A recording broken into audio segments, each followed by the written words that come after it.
La nomination du général Hassan, le grand retour du général Hassan, si aujourd'hui on fait appel à lui, c'est parce que le régime algérien est dans une situation catastrophique. Le régime algérien a fait de l'Algérie un pays encerclé de par ses ennemis, isolé, le Sahel et la Libye et la France. L'Algérie elle est bloquée au Sahel. C'est vraiment ce qui se passe, c'est inédit dans l'histoire de l'Algérie. On a été chassé du Sahel, comme la France. Le Mali, le Niger et le Burkina Faso ne veulent plus parler de l'Algérie.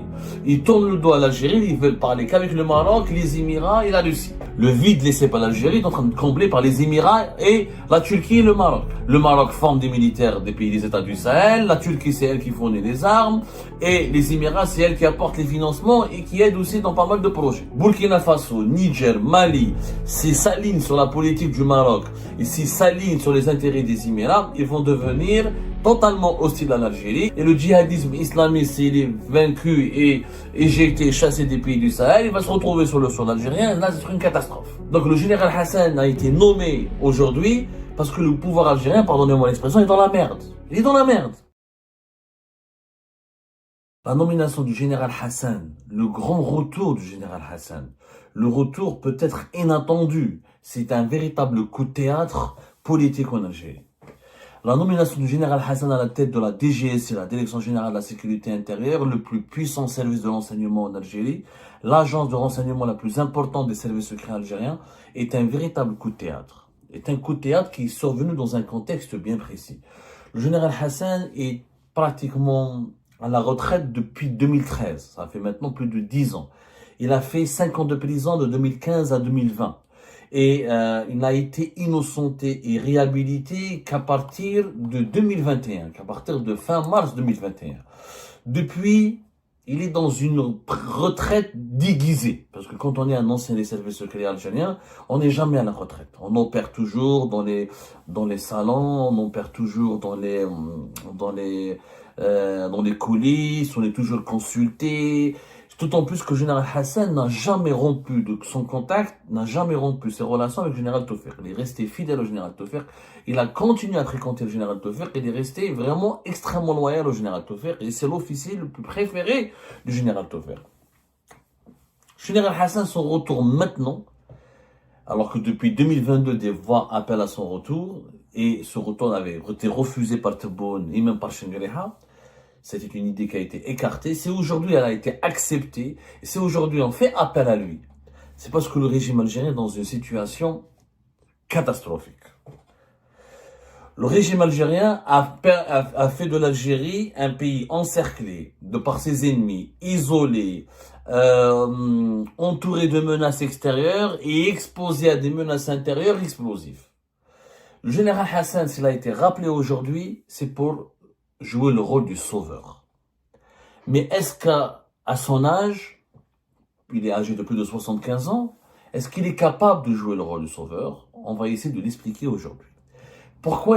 Quel est le rôle de sauveur qu'il doit accomplir ou dont on attend qu'il puisse l'accomplir? Je parle des attentes au plus haut sommet de l'État algérien. Général Hassan, on a fait appel à lui pour 2 dossiers importants. Le Sahel et la Libye et la France. Le Sahel et la Libye sont liés, parce que c'est la même continuité géopolitique, et le problème du Sahel a éclaté juste après l'effondrement de le régime libyen de Mohamed Kadhafi en 2011. Et le Sahel, donc, il brûle, et dans une situation est devenu un foyer incendiaire depuis pratiquement la mort de Kadhafi, depuis l'effondrement de l'État du régime libyen. C'est ce qui a permis une libre circulation des armes, une prolifération des groupes armés qui étaient financés et qui étaient affiliés au régime libyen et qui se sont ensuite retrouvés sans parrainage officiel et qui ont cherché d'autres parrains ou qui ont rejoint ou qui ont créé des alliances ou qui se sont acquinés avec d'autres mouvances, d'autres groupes pour créer un nouvel ordre régional qui est devenu une sorte de désordre de terrorisme, de criminalité et un désordre favorable aussi au mouvement séparatiste de certaines factions touareg radicales. Le général Hassan, il faut savoir, c'est un spécialiste du Sahel. Le général Hassan, depuis les années 90, il a fait les plus importants faits d'armes. Ses plus importants faits d'armes, c'est qu'il a fait des opérations dans plusieurs pays du Sahel, notamment le Mali, notamment le Niger, le Tchad et le Sénégal. Il a travaillé pour le DRS du général Tawfiq dans des opérations bien précises, soit de coopération, soit de lutte contre le terrorisme, ce soit d'échange d'informations, ce soit des opérations d'infiltration, des opérations d'espionnage ou des opérations communes avec d'autres services de renseignement étrangers ou locaux dans les pays du Sahel. Il a une connaissance extrêmement importante des pays du Sahel. Je pense que c'est l'un des généraux encore en vie en Algérie qui connaissent le mieux le Sahel. Ils ont une connaissance parfaite du Sahel. Maintenant, il faut le dire la vérité, c'est que le général Hassan a connu le Sahel des années 90. Ensuite, il a connu le Sahel des années 2000 jusqu'à 2013, où il était le patron du SCORAT. Je corrige nous, des fois, nous, la dernière fois, on a raconté qu'il était le patron du SCORAT jusqu'à 2015. En réalité, il était jusqu'à 2013, date à laquelle, l'année durant laquelle il a été mis à la retraite. Il était le directeur du service de coordination opérationnelle et du renseignement antiterroriste, le SCORAT. Le fameux SCORAT, le service de coordination opérationnelle et du renseignement antiterroriste, qui est l'unité d'élite du DRS du général Tawfiq, qui est spécialisée dans les opérations d'antiterroristes, d'infiltration et de démantèlement des groupes terroristes, y compris à l'extérieur du territoire national. Et surtout, le SCORAT agissait énormément à l'extérieur du territoire national et dans les pays du Sahel. De ce point de vue-là, c'est un grand connaisseur du Sahel. Mais il est à la retraite depuis 2013, emprisonné de 2015 à 2020, est malade un petit peu, il a été vraiment malade. Selon nos informations, il a subi une opération chirurgicale au niveau de ses yeux, d'un œil en tout cas. Mais selon d'autres sources proches de lui, il est en forme, il n'a pas de maladie handicapante, il est en bonne santé, il n'est pas affaibli par une maladie grave. Il a que quelques petits pépins de santé qui s'expliquent par l'âge. Maintenant, est-ce qu'il a gardé ses sources? Est-ce qu'il a gardé ses réseaux? Le Sahel, de 2015 à 2020, il a changé. Et de 2020 à 2024, il a changé. Alors là, nous avons deux sons de cloche différents. Un premier de son de cloche qui est sceptique, qui nous dit, oui, Hassan est une légende, mais c'est une légende du passé. Et peut-être c'est pas les mêmes réseaux, c'est pas le même Sahel, c'est pas la même configuration. Avant, il y avait pas les Russes, il y avait pas les Émiratis, il y avait pas les Turcs et les Qataris, il y avait pas les Marocains n'étaient pas aussi présents. Aujourd'hui, ça a changé. Ça, c'est le premier son de cloche qui, on va dire, c'est l'état d'esprit sceptique. Celles et ceux qui mettent en doute la capacité réelle du général Abdelkader Aït-Warabi, son véritable nom, c'est le général Hassan, à redresser la barre et à permettre à l'Algérie de revenir en force au Sahel. D'autres sources disent que non. D'autres sources, l'autre son de cloche, il est positif, il est enthousiaste. Il affirme et ces sources-là affirment que le général Hassan n'a jamais, il a gardé ses contacts, c'est que les mêmes acteurs qui étaient allés pour le général Hassan sont toujours sur place, qu'il y a des nouveaux acteurs, mais les mêmes acteurs ont toujours des connexions importantes, et que le général Hassan, grâce à ses actions du passé, il pourrait facilement relancer ses réseaux, remettre en place de nouveaux réseaux, remettre en place des nouveaux contacts et réaliser des percées au Sahel. L'Algérie, elle a un objectif. L'Algérie, aujourd'hui, elle veut trouver une solution, comment rompre, parce qu'elle est éjectée du pays du Sahel. Nous sommes totalement, l'Algérie, elle est bloquée au Sahel. C'est ce qui se passe, c'est inédit dans l'histoire de l'Algérie. On a été chassé du Sahel, comme la France. L'Algérie, elle a été chassée du Sahel. Les pays du Sahel, le Mali, le Niger et le Burkina Faso ne veulent plus parler de l'Algérie. Ils tournent le dos à l'Algérie, ils veulent parler qu'avec le Maroc, les Émirats et la Russie. Et un peu la Turquie. Et un peu les États-Unis d'Amérique.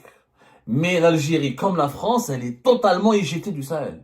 Il n'y a plus de coopération, l'Algérie a une très mauvaise image, très mauvaise réputation, les réseaux proches du régime algérien sont combattus, diabolisés, et ils risquent même d'être arrêtés, assassinés, et vraiment, on peut plus être pro-algérien aujourd'hui au Sahel.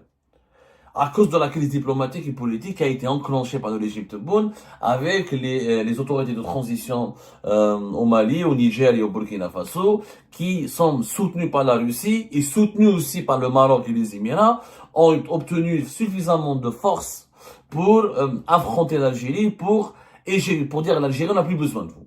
On n'a plus besoin de l'Algérie, on n'a plus besoin de vous. Vous soutenez, mis à part les Touaregs indépendantistes et quelques réseaux et leurs alliés, plus personne ne parle à l'Algérie au Sahel. Cette situation est dangereuse. Pourquoi? Parce que les États du Sahel ont remplacé l'Algérie, le vide qui a été laissé par l'Algérie qui était le grand frère, à la fois sur le plan économique, sur le plan financier, sur le plan sécuritaire. Aujourd'hui, l'Algérie, elle est en train d'être, le vide laissé par l'Algérie est en train de combler par les Émirats et la Turquie et le Maroc. Le Maroc forme des militaires des pays des États du Sahel, la Turquie c'est elle qui fournit les armes, et les Émirats c'est elle qui apporte les financements et qui aide aussi dans pas mal de projets. Or, l'axe Rabat, Abu Dhabi est l'axe qui est le plus hostile aux intérêts géostratégiques de l'Algérie, aux intérêts diplomatiques de l'Algérie, aux intérêts sécuritaires de l'Algérie. La crainte du régime algérien actuel, et qui est légitime, elle est fondée, est de créer une sorte d'un groupement ou d'un bloc régional de pays qui sont totalement hostiles à l'Algérie. Burkina Faso, Niger, Mali, s'ils s'alignent sur la politique du Maroc et s'ils s'alignent sur les intérêts des Émirats, ils vont devenir totalement hostiles à l'Algérie, et avec l'armement et le soutien de la Russie, et tous les groupes armés radicaux, islamistes et séparatistes, s'ils sont chassés des pays des États du Sahel, vont se retrouver où? Ils vont se replier sur le territoire algérien.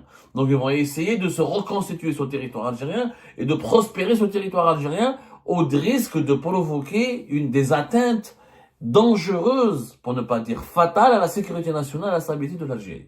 C'est-à-dire que le séparatisme touareg, s'il est vaincu au Mali, au Niger et au Burkina Faso, il pourrait se développer davantage dans le sud algérien, et le djihadisme islamiste, s'il est vaincu et éjecté, chassé des pays du Sahel, il va se retrouver sur le sol algérien, et là, c'est une catastrophe. Le sud algérien, avec tous les problèmes de pauvreté, des inégalités, etc., ça peut être un Sahel bis, ça peut être le nord du Mali ce que le nord du Mali a subi de 2011 à 2000 jusqu'à aujourd'hui, c'est le sud de l'Algérie qui pourrait le subir dans les années à venir. Et là, ça menacerait l'intégrité territoriale et la survie de l'Algérie en tant qu'État. Donc le général Hassan a été nommé aujourd'hui parce que le pouvoir algérien, pardonnez-moi l'expression, est dans la merde. Il est dans la merde. Ils sont encerclés. Tebboune a échoué totalement. Au Sahel, Mohamed Djebbar, qui a dirigé l'enseignement extérieur, il a échoué radicalement et magistralement au Sahel. Nasser Djen, c'est pas sa spécialité, c'est un gars de l'intérieur.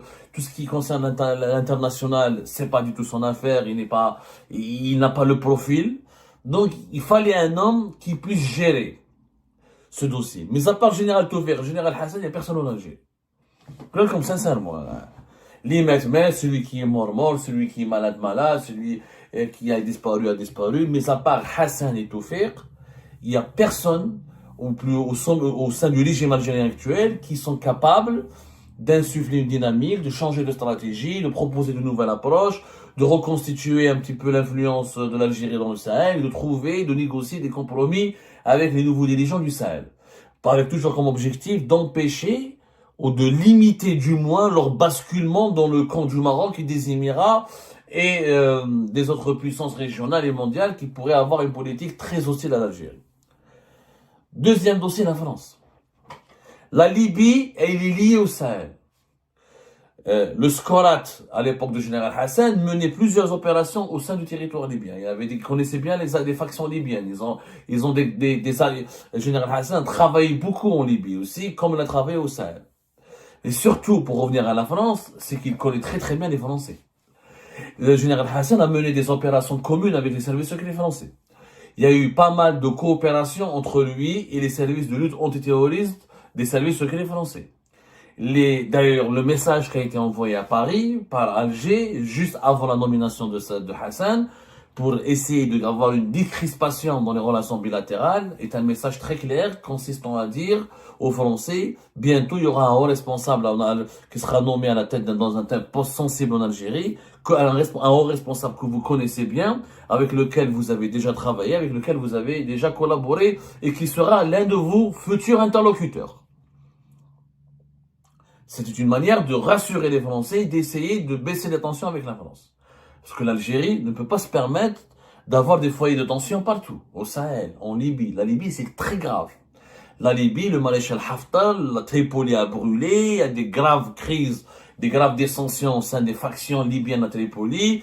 Il est possible que dans les jours et les semaines à venir, les factions qui étaient fidèles au gouvernement de Tripoli l'abandonnent, le trahissent pour aller partiser avec Haftar et pour mettre toute la Libye sous la coupe de Haftar et donc sous la coupe des Émirats et de l'Égypte, qui sont des concurrents directs et des adversaires directs de l'Algérie, parce qu'ils n'ont pas les mêmes intérêts, parce que leur objectif est de créer, encore une fois, un cordon régional qui partage leurs intérêts, leurs feuilles de route et leur agenda, au détriment de l'agenda et des feuilles de route de l'Algérie.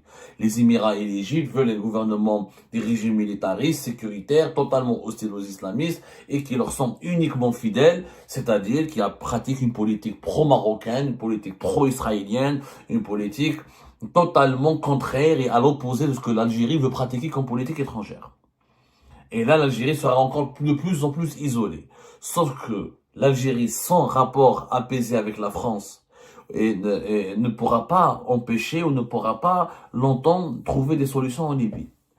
L'Algérie a besoin, la France et la France comme l'Algérie, les deux pays, les deux systèmes ont besoin l'un de l'autre pour essayer de préserver leurs intérêts en Libye et de jouer encore un rôle dans la configuration de la future Libye qui va commencer. Clairement, le gouvernement de Tripoli n'est pas solide, il risque de tomber dans les semaines à venir. C'est Haftar, est-ce qu'il faut laisser Haftar tout dominer? Est-ce qu'il faut imposer à Haftar une coalition nationale? Est-ce qu'il faut laisser la Libye entre les mains des Émirats et des Égyptiens? Est-ce que c'est intelligent? Comment les Turcs vont réagir? Est-ce qu'il faut dire aux Turcs, voilà, vous dégagez, vous pouvez plus rester en Libye? Est-ce que les Turcs vont refuser de dégager, vont allumer la guerre et la Libye sera à feu et à sang, ce qui va déborder sur les frontières algériennes? Donc il y a plein de scénarios catastrophiques. Et l'Algérie toute seule dans la configuration actuelle, où elle est entourée de problèmes, où elle est menacée par des périls, par des menaces extrêmement graves, elle ne peut pas se permettre de se mettre à dos la France et d'essayer de jouer toute seule sur l'échiquier libyen. Elle ne peut pas possible. Le général Hassan aura donc pour rôle de réactiver une alliance avec la France ou de réactiver une coopération pacifique et paisible avec la France et une réconciliation pérenne avec la France pour gérer aussi en partie le dossier libyen. Et surtout pour sortir l'Algérie et la France de la crise actuelle. Bien sûr, le général Hassan ne détient pas toutes les clés. Attention, quand je dis qu'il est le sauveur, qu'on attend de lui de jouer le rôle de sauveur, c'est très compliqué. Il peut pas tout faire tout seul. Hein. C'est pas un homme de plus de 75 ans qui va tout régler. D'autant plus qu'il y a des inconnus. Est-ce qu'on le laissera travailler? Est-ce qu'on va pas l'emmerder? Est-ce qu'il y aura pas des interférences et des ingérences des conseillers de Tebboune? Parce que Hassan, on l'a toujours dit, depuis hier, je lance des mises en garde. Le général Hassan, c'est pas le genre de gars où il s'est dit Saïd يعيطلو وين كمال وين Mounir Boudjema يعيطلو il acceptera jamais qu'on s'ingère dans son travail. Pour vous raconter l'histoire, on l'a déjà raconté, mais pour l'anecdote, Général Hassan Gaïs Salah, il dit je t'emmerde. Il a emmerdé Général Gaïs Salah. Quand Général Gaïs Salah lui a demandé un rapport et des détails et des informations et des comptes rendus sur ses opérations au Sahel, sur les armes qu'il a récupérées au Sahel, il lui a dit je t'emmerde, t'es pas mon chef. Moi, mon chef c'est Général Toufer, va voir avec mon chef. Je n'ai aucun compte à te rendre. La même chose, celui qui a défié Général Gaïs Salah, il va pas se laisser faire par Kamel Sidi Saïd, Boualam, mais les petits conseillers de Tebboune, hein. Il risque de les insulter, Général Hassan capable de répondre. Sincèrement, c'est quelqu'un qui est très dur, très rigoureux, très discipliné. C'est vraiment l'archétype du militaire des années 90, des années 90, discipliné, et en lutte, engagé. Il comprend pas ce que c'est que il n'aime pas les ingérences politiques. Donc, est-ce qu'on le laissera travailler? Je vous remercie toutes et tous sans exception comme d'habitude pour avoir suivi les vidéos jusqu'à la fin et toutes nos vidéos. Je vous remercie pour vos commentaires et pour vos réactions. N'oubliez pas de nous laisser des commentaires sur le sujet de cette vidéo et aussi de vous abonner à la chaîne si vous n'êtes pas encore abonné. Donc voilà, je vous remercie encore pour votre soutien à la chaîne, pour vos abonnements et pour toutes vos réactions et pour vos commentaires très diversifiés. Et j'espère pouvoir toujours être à la hauteur de vos expectations. Donc voilà, merci encore une fois et à la prochaine dans une nouvelle vidéo. Au revoir.